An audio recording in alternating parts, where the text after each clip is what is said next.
नेता प्रतिपक्ष जयराम ठाकुर ने कहा कि मंडी जिला के छतरी इलाके में भी त्रासदी से बहुत नुकसान हुआ है। सड़कें बंद हैं और सेब का सीजन आ गया है। सेब मंडियों तक पहुंचाने के लिए सड़कों का खुलना बहुत जरूरी है।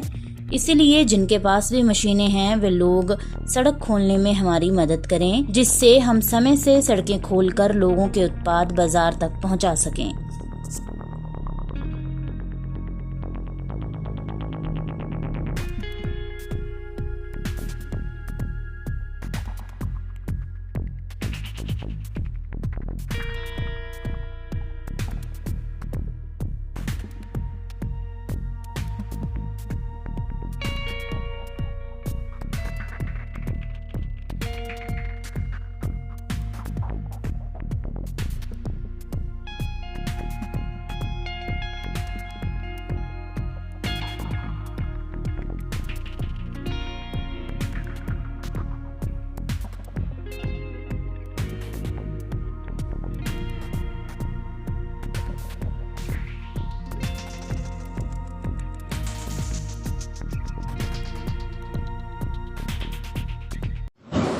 आज मैं अपने विधानसभा क्षेत्र सराज के अंतर्गत ग्राम पंचायत ब्रेवगी में आया हूं। ये ठेंसर का गांव है, जहां हम देख रहे हैं कि बहुत बड़ी क्षति यहां पर गांव के घरों को हुई है, बगीचों को हुई है, रास्तों को हुई है।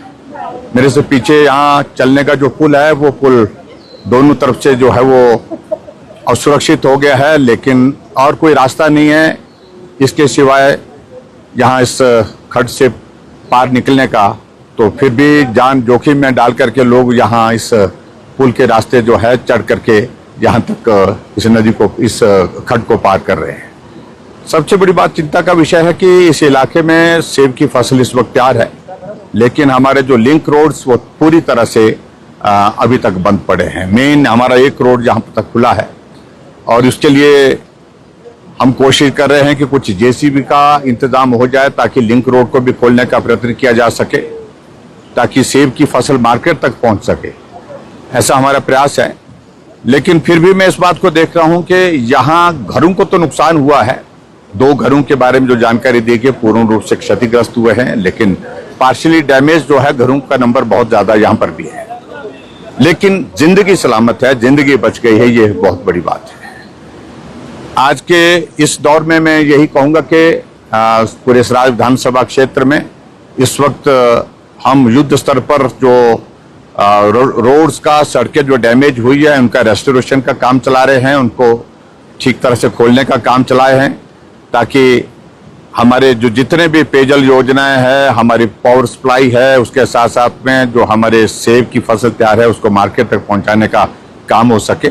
लेकिन बहुत ज़्यादा अभी तक मेहनत करने की आवश्यकता है, काम करने की आवश्यकता है। मेरा सरकार से इस बात के लिए आग्रह है कि सेब की फसल पूरी तरह से तैयार हो चुकी है। मार्केट में अगर लेट हो जाएगी, देर हो जाएगी, तो सेब की फसल का मूल्य जो है वो ठीक रूप से किसानों को, बागवानों को नहीं मिल पाएगा, जिसके कारण बागवानों को बहुत बड़ा नुकसान होगा। लेकिन इस सारे दौर में मेरे विधानसभा क्षेत्र में जो नुकसान हुआ है, भरपाई करना इतना आसान नहीं है, जल्दी में वक्त लगेगा। लेकिन हमने हौसला रखा है और हौसले के साथ आगे बढ़ेंगे। निश्चित रूप से इस विधानसभा क्षेत्र को फिर वैसे ही खड़ा करेंगे जहां आज से 30 वर्ष पहले हम इन खड्डों में पुल नहीं होते थे, लकड़ी के जो है डीपी जिसको बोलते हैं, डीपी जो है उसको, उसके ऊपर से हम यहाँ गुजरते थे, उसके ऊपर जा करके हम उस खड्ड को पार करते थे। 30 वर्षों में हमने हर खड्ड पे, हर नाले पर पुल लगाए थे, वो पुल बह करके चले गए। अब फिर वो दौर हमारे सामने है, फिर हम डीपी के ऊपर जा करके खड्ड को क्रॉस कर रहे हैं। लेकिन हिम्मत रखें, हौसला रखें, हम निश्चित रूप से जल्दी उस दौर को फिर से लाएंगे जब यहाँ पर पुल होंगे, लोग आराम से आ सकेंगे, जा सकेंगे और सुरक्षित होकर के इन इलाकों में रह सकेंगे। बहुत बहुत धन्यवाद। वीडियो से जुड़े रहने के लिए धन्यवाद। हमारे चैनल को सब्सक्राइब कीजिए अभी।